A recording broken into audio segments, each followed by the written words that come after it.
ഇന്ന് ഞാനൊരു പുഡിങ്ങാണ് ഉണ്ടാക്കുന്നത്. ജെലാറ്റിനും ചൈന ഗ്രാസും ഒന്നും ഇല്ലാത്തൊരു പുഡിങ്ങാണ്. ഇതിലേക്കായി 3 കപ്പ് കട്ടി തേങ്ങാപ്പാൽ എടുത്തിട്ടുണ്ട്. ഇനി നമുക്കൊരു 3 ടേബിൾ സ്പൂൺ കോൺഫ്ലവർ എടുക്കാം.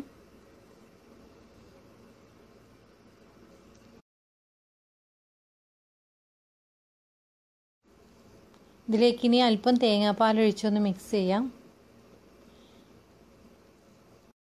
ഇതിലേക്ക് വിപ്പിംഗ് ക്രീമൊന്നും ചേർക്കുന്നില്ല. കുറേ പേർ എന്നോട് പറയാറുണ്ട്, എല്ലാത്തിലും വിപ്പിംഗ് ക്രീം ആണല്ലോ, വളരെ എക്സ്പെൻസീവ് അല്ലേ എന്നൊക്കെ ചോദിക്കാറുണ്ട്. അപ്പോൾ ഇതിൽ വിപ്പിംഗ് ക്രീം ഇല്ല, പക്ഷേ ക്രീമുണ്ട്. വിപ്പിംഗ് ക്രീം ഇല്ലാത്ത പുഡിങ് ഇടാന്ന് വയ്ക്കുമ്പോൾ അതിൽ ചൈന ഗ്രാസും ജെലാറ്റിനും ഉണ്ട്. അപ്പോൾ അവർ പറയും ജെലാറ്റിനും ചൈന ഗ്രാസും ഇല്ലാത്ത പുഡിങ് പറയുമെന്ന് പറയും. അപ്പോൾ ഏതെങ്കിലും ഒന്നില്ലാതെ നടക്കില്ല. നമുക്ക് മുഴുവൻ തേങ്ങാപ്പാൽ ഇതിലേക്ക് ഒഴിക്കാം.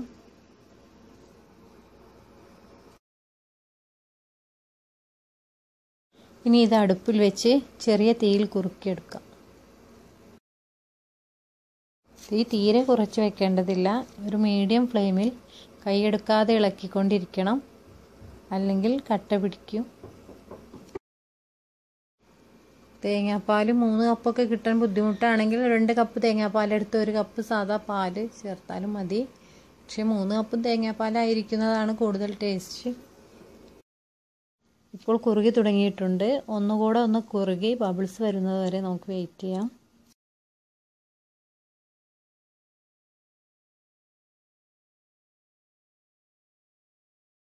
ഇപ്പോൾ നന്നായി കുറുകി ബബിൾസ് വന്നു തുടങ്ങി. ഇനി സ്റ്റൗ ഓഫ് ചെയ്യാം.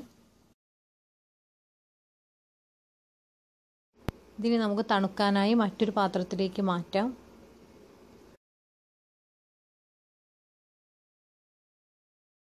ഇപ്പോൾ മറ്റൊരു പാത്രത്തിലേക്ക് മാറ്റിയിട്ടുണ്ട്. ഇനി നമുക്കിത് തണുക്കാനായി വെയിറ്റ് ചെയ്യാം. ഇപ്പോൾ ഇത് നല്ലപോലെ തണുത്ത് വന്നിട്ടുണ്ട്. ഇനി ഇതിലേക്ക് ബാക്കിയുള്ള ഇൻഗ്രീഡിയൻസ് കൂടെ ചേർക്കാം. ആദ്യമായി ഫ്രഷ് ക്രീം ചേർത്ത് കൊടുക്കാം. 100 ഗ്രാമിൻ്റെ ടിന്നാണിത്. അത് മുഴുവനായി ചേർക്കാം. 180 ഗ്രാമാണ് നമുക്ക് വേണ്ടത്. അപ്പോൾ ഇനി മറ്റൊരു ടിന്നിൻ്റെ പകുതി കൂടെ ചേർത്ത് കൊടുക്കാം.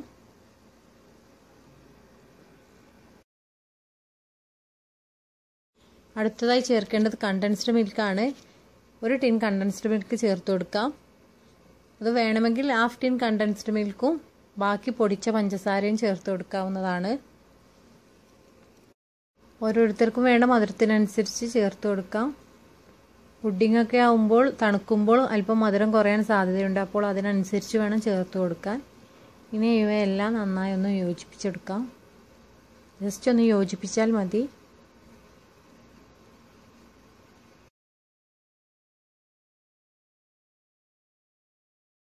കോൺഫ്ലവർ ആയതുകൊണ്ട് തണുക്കുമ്പോൾ അവിടെ കട്ടിയായിട്ട് ഇരിക്കുന്നുണ്ടെങ്കിൽ അത് ഈ ബീറ്റർ കൊണ്ട് നന്നായി ഉടച്ചു കൊടുക്കാം.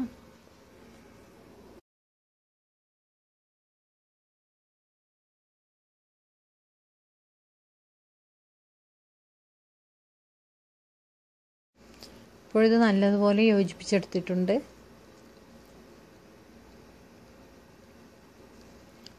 ഇനി നമുക്കിത് ലെയർ ചെയ്യാം.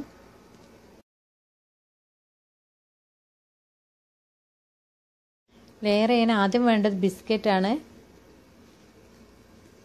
ക്രാക്ക് ജാക്കോ അല്ലെങ്കിൽ നമ്മുടെ സാധാ 50-50യോ ഉപയോഗിക്കാം. ഞാനിവിടെ 50-50 ഉപയോഗിക്കുന്നത്. അതായത് അല്പം ക്രഞ്ചി ആയിട്ടുള്ള ബിസ്ക്കറ്റ് വേണം എടുക്കാൻ.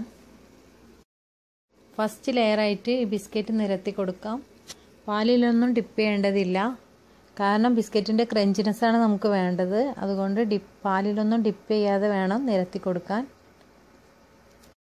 ഇപ്പോൾ ബിസ്ക്കറ്റ് ലെയർ ചെയ്ത് കഴിഞ്ഞു. ഇനി ഇതിന് മുകളിലേക്ക് നമ്മൾ തയ്യാറാക്കി വെച്ചിരിക്കുന്ന തേങ്ങാപ്പാൽ കൂട്ടിൻ്റെ പകുതി ഒഴിച്ചു കൊടുക്കാം.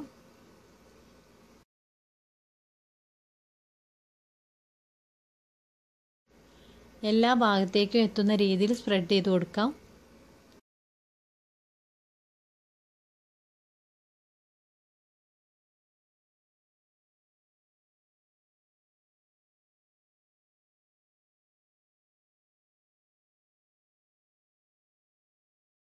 ഇത്രയും മതിയാകും. ഇനി ഇതൊന്ന് ലെവൽ ചെയ്യാം.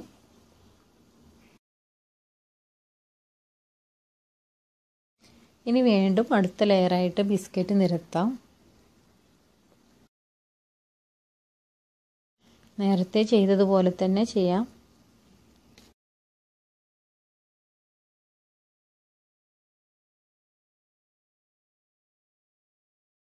ഇപ്പോൾ രണ്ടാമതും ബിസ്ക്കറ്റ് ലെയർ ചെയ്ത് കഴിഞ്ഞു. ഇനി ഇതിന് മുകളിലേക്ക് ബാക്കിയുള്ള മുഴുവൻ കൂട്ടും ഒഴിച്ചു കൊടുക്കാം.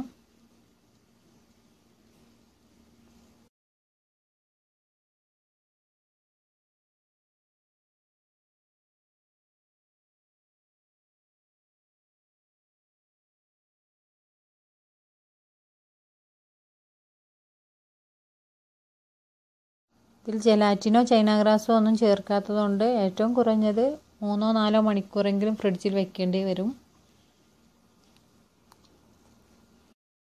ഇനി അതിലും പെട്ടെന്ന് സെറ്റ് ആവണമെന്നുണ്ടെങ്കിൽ ഫ്രീസറിൽ വെക്കേണ്ടി വരും. ഇനി ഇത് ഫ്രിഡ്ജിലേക്ക് മാറ്റാം. ഇപ്പോൾ പുഡിങ് നന്നായി തണുത്ത് നല്ല സെറ്റായി കിട്ടിയിട്ടുണ്ട്. ഇനി നമുക്കിതിന് മുകളിലേക്ക് അല്പം കോൺഫ്ലെക്സ് വറുത്തിടാം. അതിനായി ഒരു പാനിലേക്ക് 1 ടേബിൾ സ്പൂൺ ഓയിൽ ഒഴിക്കാം. ഇപ്പോൾ ഓയിൽ ചൂടായിട്ടുണ്ട്. ഇതിലേക്ക് കോൺഫ്ലെക്സ് ചേർക്കാം. കോൺഫ്ലെക്സിൻ്റെ അളവ് നമ്മൾ ലെയർ ചെയ്യുന്ന പാത്രത്തിൻ്റെ അളവിനനുസരിച്ച് എടുക്കാം. ഒരു ലെയർ ചെയ്യാൻ വേണ്ടിയിട്ടുള്ള അത്ര കോൺഫ്ലെക്സ് എടുക്കാം. ഇത് ചെറുതായി ഒന്ന് വറുത്തെടുക്കാം.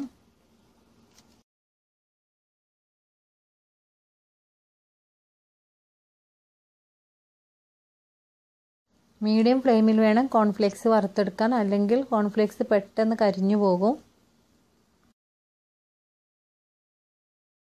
കോൺഫ്ലെക്സ് ഇഷ്ടമില്ലാത്തവർക്ക് ഈ ഒരു സ്റ്റെപ്പ് ഒഴിവാക്കാവുന്നതാണ്.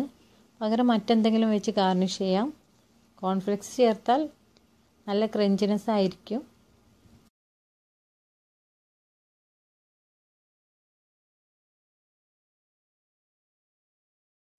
ഇപ്പോഴിത് നല്ല ക്രിസ്പായി ചെറുതായി ഒന്ന് കളർ മാറി വരുന്നുണ്ട്. ഇനി നമുക്ക് സ്റ്റൗ ഓഫ് ചെയ്യാം.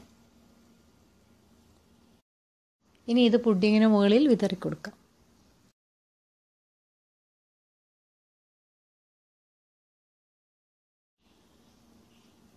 ഇതിനി എല്ലാ ഭാഗത്തേക്കുമായി നിരത്തി കൊടുക്കാം.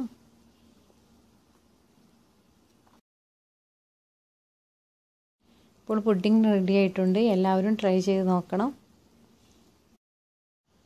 എപ്പോഴും പറയാറുള്ളത് പോലെ തന്നെ എല്ലാവരും സബ്സ്ക്രൈബ് ചെയ്യണം, ലൈക്ക് ചെയ്യണം, അതുപോലെ ഫ്രണ്ട്സിനും റിലേറ്റീവ്സിനും ഒക്കെ ഷെയർ ചെയ്യണം. Thank you.